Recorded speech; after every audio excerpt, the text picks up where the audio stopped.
حضرت be be مریم نہایت ہی پاکیزہ خواتین میں ہیں، بلکہ دنیا کی سب سے پاک باز عورتوں میں آپ کا نام آتا ہے۔ آپ کی پرورش بیت المقدس میں ہوئی۔ جب آپ جوانی کو پہنچیں تو جوانی کو جب آپ آئیں تو ایک دن ایسا ہوا کہ جبرائیل امین علیہ السلام تشریف لائے اور یوں کہا کہ میں اللہ کی طرف سے تجھے ایک بیٹا دینے کے لیے آیا ہوں۔ حضرت بی بی مریم نے پکار کر کہا مجھے بیٹا کیسے ہو سکتا ہے؟ انا یکون لی غلام ولم یمسسنی بشر ولم اکو بغیہ، مجھے کیسے بچہ ہو سکتا ہے؟ آج تک مجھے کسی انسان نے چھوا بھی نہیں، کسی انسان نے مجھے، یعنی بلوغیت کے بعد کسی اجنبی مرد نے مجھے چھوا تک نہیں، ولم اکو بغیہ، اور نہ ہی میں کوئی برے عادتوں والی عورت ہوں، تو مجھے بیٹا کیسے ہو سکتا ہے؟ تو جبرائیل امین نے کہا کہ میں تیرے رب کی طرف سے قاصد بن کر کے آیا ہوں، اور تیرا رب یہی چاہتا ہے کہ بغیر کسی انسان کے چھوئے تجھے اللہ ایک بیٹا عطا کرے۔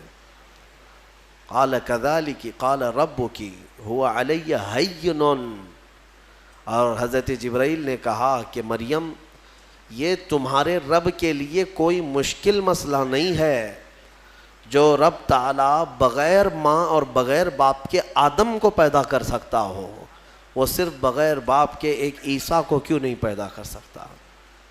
تو انہوں نے ایک پھونک ماری جبرائیل امین نے، فنفخت من روحی، نہیں یہاں پر آیت ہے حضرت جبرائیل علیہ السلام نے ان کو پیغام سنایا کہ اللہ تعالیٰ کی طرف سے تمہیں ایک بیٹا ہوگا، اور ان پر ایک پھونک ماری اور حضرت بی بی مریم حاملہ ہو گئی۔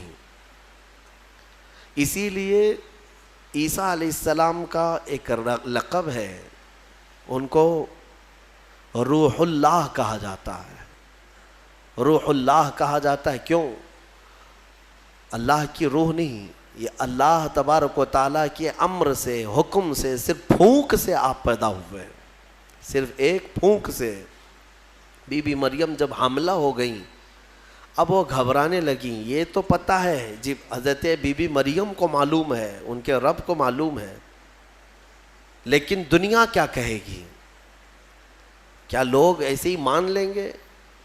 لیکن سارے لوگ حضرت بی بی مریم کی طہارت کو تو مانتے تھے، ان کی پاکیزگی کا سب لوگ اقرار کرتے تھے، لیکن جب آپ حاملہ ہو گئیں تو پھر اللہ تبارک و تعالیٰ کا حکم ہوا آپ کو کہ آپ آبادی سے یہ نکل جائیں، یہاں سے دور نکل جائیں، اور کھجوروں کا ایک باغیچہ ہے اس میں وہ چلی گئیں۔ جب ولادت کا وقت قریب آیا اور اللہ تبارک و تعالیٰ نے انہیں وہاں جانے کا حکم دیا، اب وہاں جب وہ پہنچیں تو درد کی شدت تھی آپ کو بھی، اور حضرت بی بی مریم نے درد زہ میں جو الفاظ کہے وہ بھی قرآن میں آیا، فناداها من تحتها اللہ تحزنی قد جعل ربکی تحتکی سریا، وہ پکارنے لگیں اور یہ کہتی تھی یا لیتنی مت قبل هذا وکنت نسیا منسیا، اے کاش میں اس سے پہلے مر گئی ہوتی۔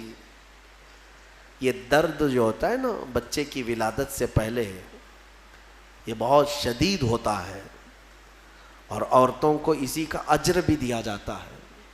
اگر بچے کی ولادت کے دوران کسی عورت کا انتقال ہو گیا تو اسے شہید کا مقام دیا جاتا ہے، وہ شہادت ہے، اس کی شہادت کا مقام ہے۔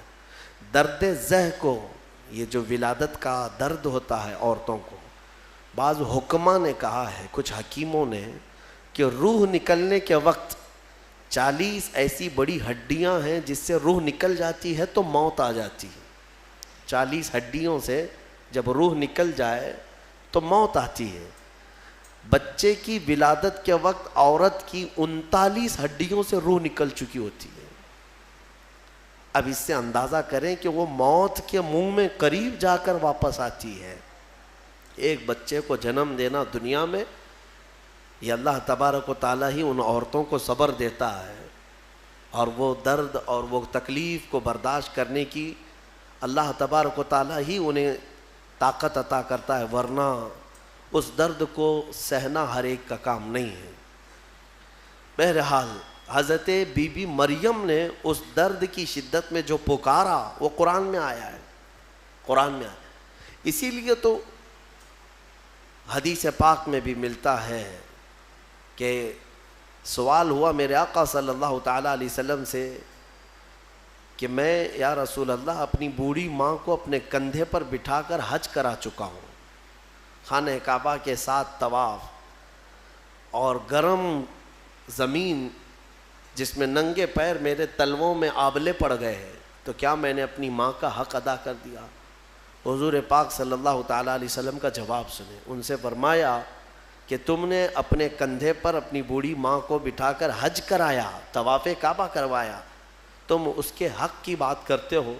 جب تم اپنی ماں کے پیٹ میں تھے ایک جھٹکا تم نے جو لگایا تھا اس کا بھی حق نہیں ادا ہوا، کیونکہ بچہ جب گھومتا ہے پیٹ کے اندر ماں کے، ہر گھومنے کے وقت، ہر چکر کے وقت اس کا ایک الگ درد ہوتا ہے۔ 9 مہینے وہ بچوں کو اٹھاتی ہے۔ میرے عزیزو، اگر تمہارے پیٹ میں کھانا زیادہ ہو جائے تو پیٹ بھاری پڑ جاتا ہے اور آپ چل پھر نہیں پاتے، جلدی سے آپ سکون کی جگہ ڈھونڈتے ہیں کہ میں پیٹ خالی کر لوں یا ہلکا کر لوں۔ اور اس عورت کو، ماں کو، اللہ نے 9 مہینے تک تمہارا بوجھ دیا اور وہ اٹھائے گھومتی رہتی، پھرتی رہتی ہے۔ سیدہ بی بی مریم نے ولادت کے وقت یہ فرمایا، اس کے بعد رب تعالیٰ کی طرف سے یہ آواز ان کو ندا آئی، کیا کہ جب وہ وہاں قریب لیٹی تھی ایک پتھر پر، اور ان کے قریب میں ہی ایک کھجور کا درخت تھا، رب تعالیٰ نے فرمایا وَهُزِّي إِلَيْكِ بِجِذْعِ النَّخْلَةِ تُسَاقِطْ عَلَيْكِ رُطَبًا جَنِيًّا، مریم اس درخت کو پکڑ کر کے ہلاؤ، تم پر پکی تازی کھجوریں گریں گی۔ تو ولادت کا وقت ہے ان کا، عیسیٰ علیہ السلام کی پیدائش کا، اور حضرت بی بی مریم کو کھجور کا درخت ہلانے کا حکم ہوا، انہوں نے ہلایا تو پکی کھجوریں ان پر گریں۔ رب تعالیٰ نے فرمایا فَكُلِي وَاشْرَبِي وَقَرِّي عَيْنًا، مریم کھا اور پی لے اور اپنی آنکھوں کو ٹھنڈی کر لے۔ مفسرین فرماتے ہیں درد زہ کے وقت اگر کسی عورت کو کھجور دیا جائے تو یہ قرآن پاک کے نسخے کے اعتبار سے اللہ تعالیٰ اس کے درد میں آسانی عطا فرماتا ہے، کیونکہ حکیم مطلق رب ذوالجلال نے حکم دیا بی بی مریم کو کہ کھجور کھاؤ، پکی کھجوریں تم پر گریں گی۔ تو کھجور کا حکم بھی ہے۔ ہمارے بزرگوں کے ہاں رواج تھا کہ ولادت کے وقت جب تکلیف زیادہ ہوتی تو وہ کچھ کھجوریں لا کر کسی امام کے پاس، عالم دین کے پاس لاتے کہ کچھ دم کر کے دے دیں کہ گھر میں ولادت ہونے والی ہے۔ اب کہاں ہے، کون سا کھجور، کون سی مٹھائی، سیدھے آپریشن تھیٹر میں لے جانا ہے اور بند کرنا ہے، کاٹنا ہے پھر نکالنا ہے۔ خیر، اللہ تبارک و تعالی آج بھی جو لوگ اسلام پر چلنا چاہتے ہیں ان کے لیے آسانی عطا فرماتا ہے یقیناً۔ تھوڑی ہی دیر کے بعد حضرت عیسیٰ علیہ السلام کی ولادت ہوئی۔ یہ بیت اللحم جو جگہ ہے آج بھی وہ فلسطین میں ہے، بیت اللحم، جس پتھر پر حضرت عیسیٰ علیہ السلام کی ولادت ہوئی وہ جگہ آج بھی موجود ہے۔ پھر وہاں سے حضرت بی بی مریم نے اپنے بچے کو اٹھایا، کوئی نہیں تھا وہاں پر، ان کے حمل سے لے کر ولادت تک کوئی بھی قریب نہیں آیا، اور نہ زندگی میں کبھی ان کو کسی نے چھوا۔ آپ نے گود میں اٹھایا، اب کیا کریں گی، بچہ آ گیا ہے۔ رب تعالیٰ نے فرمایا فَإِمَّا تَرَئِنَّ مِنَ الْبَشَرِ أَحَدًا فَقُولِي إِنِّي نَذَرْتُ لِلرَّحْمَنِ صَوْمًا فَلَنْ أُكَلِّمَ الْيَوْمَ إِنسِيًّا، مریم اب اپنی بستی کی طرف جاؤ گی، اگر کوئی انسان تمہیں نظر آئے، لوگ اگر نظر آئیں تو بات مت کرنا کسی سے، ان سے کہنا آج میں نے چپ رہنے کا روزہ رکھا ہے۔ ہاں، اس شریعت میں ہوا کرتا تھا چپ کا روزہ، خاموشی کا روزہ، کہ دن بھر خاموش رہنے کا بھی روزہ ہوا کرتا تھا۔ اب یہ بھی کیسے بتائیں گی، وہ اشارے سے، اس زمانے میں ہوتا تھا جب کوئی خاموشی کا روزہ رکھتا تو وہ اشاروں سے بات کرتا، سامنے والا سمجھ جاتا آج اس کا خاموشی کا روزہ ہے، کاش یہ روزہ اور بھی ہمارے ساتھ ہوا کرتا۔ لیکن اس شریعت میں ہمارے ہاں چپ کا روزہ نہیں ہے، خاموشی کا روزہ نہیں ہے۔ میں تو یہ سوچتا ہوں کم سے کم عورتوں کے لیے تو ہو جاتا۔ خاموشی کا روزہ بڑا ثواب ہے، وہ بہت بڑی غلطیوں سے، گناہوں سے بچ جاتی ہے۔ آپ کو اندازہ نہیں ہے، میرے آقا صلی اللہ علیہ وسلم نے زبان کو یوں 2 انگلیوں سے پکڑ کر کے فرمایا تھا، پکڑ کر کے، تمہارے 2 جبڑوں کے بیچ میں گوشت کا ایک ٹکڑا ہے، حضور نے فرمایا کہ یہ انسان کو جنت میں بھی لے جاتا ہے اور دوزخ میں بھی لے جاتا ہے۔ ہاں، اور پھر ایک حدیث پاک ہے، حضور فرماتے ہیں 2 جبڑوں کے بیچ میں ایک گوشت کا ٹکڑا، زبان، 2 رانوں کے بیچ میں ایک گوشت کا ٹکڑا، شرمگاہ، جس نے ان 2 چیزوں کی حفاظت کی ذمہ داری لے لی، میرے آقا فرماتے ہیں میں اسے جنت میں لے جانے کی ضمانت دیتا ہوں، جنت میں لے جانے کی ضمانت دیتا ہوں۔ یہ 2 چیزوں کی اگر کوئی حفاظت کر لیا۔ خیر، حضرت بی بی مریم اپنے بچے کو لے کر کے آئیں، لوگ دیکھنے لگ گئے کہ مریم ہے اور اس کی گود میں بچہ ہے، تو ظاہر سی بات ہے قوم کا جو رویہ ہوتا ہے، سیدھے پکار کر کہنے لگے یا اخت ہارون ما کان ابوک امرأ سوء وما کانت امک بغیہ، اے مریم یہ کیا کر لیا تو نے؟ اخت ہارون جو ہے اس وقت سب سے پاک عورت کو کہا جاتا تھا، اخت ہارون لقب کے طور پر حضرت بی بی مریم کو انہوں نے پکارا، نہ تمہارے باپ برے تھے نہ تمہاری ماں بری تھی، یہ تو نے کیسے کر لیا، یہ بچہ تیری گود میں کیسے آیا؟ فاشارت الیہ، انہوں نے اشارہ کیا اپنے بچے کی طرف، کیونکہ اللہ تعالیٰ کا حکم تھا اگر کوئی بات کرے تو بات مت کرنا، اپنے بچے کی طرف اشارہ کر دو۔ آج میں خاموشی کا روزہ ہوں، اشارہ کیا اپنے گود والے بچے کی طرف، 1 دن کا بچہ ہے، تو لوگ بول پڑے کہ تو اس کی طرف اشارہ کر رہے، قالوا کیف نکلم من کان فی المہد صبیا، ہم کیسے بات کریں اس سے جو آج گود میں ہے تیرے، آج کا بچہ ہے۔ قرآن میں ہے جب وہ لوگ بحث کر رہے تھے، قال انی عبد اللہ آتانی الکتاب وجعلنی نبیا، ابھی وہ بحث کر رہے تھے، عیسیٰ علیہ السلام گود سے ہی بول پڑے۔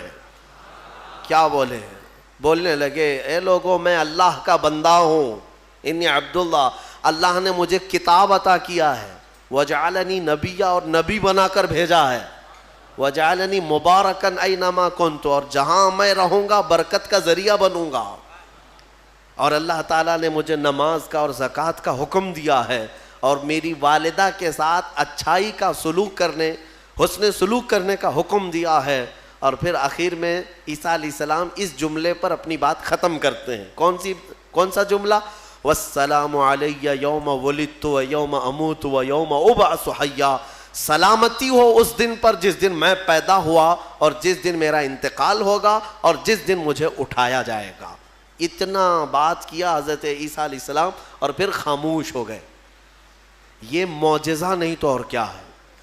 گود کا آج کا بچہ اتنا وسیع انداز میں بول پڑا، تبھی جا کر کے قوم کی زبان چپ ہو گئی کہ یہ جو آیا ہے مریم کی گود میں یہ کوئی معمولی چیز نہیں ہے۔ ظاہر سی بات ہے جب رب تبارک و تعالیٰ کسی چیز کو بھیجتا ہے تو نشانیوں کے ساتھ بھیجتا ہے۔ اب جتنے تھے وہ مان تو گئے کہ بی بی مریم کو کسی نے چھوا نہیں، یہ سچی ہے، اور جب گود کا بچہ بول رہا ہے تو یہ اور سچی بات ہے کہ محیر العقول چیز ہے، آج تک ہم نے کبھی دیکھا نہیں۔ عیسیٰ علیہ السلام بولے، پھر اس کے بعد عیسیٰ علیہ السلام کو حضرت بی بی مریم اپنے گھر تو لے گئیں۔ یہاں پر رک کر کے میں ایک بات عرض کرنا چاہوں گا، حضرت عیسیٰ علیہ الصلوۃ والتسلیم نے جو جملہ کہا وہ یہ ہے کہ جس دن میں پیدا ہوا اس دن سلامتی ہو، یعنی نبی جس دن پیدا ہوتے ہیں وہ سلامتی والا دن ہوتا ہے۔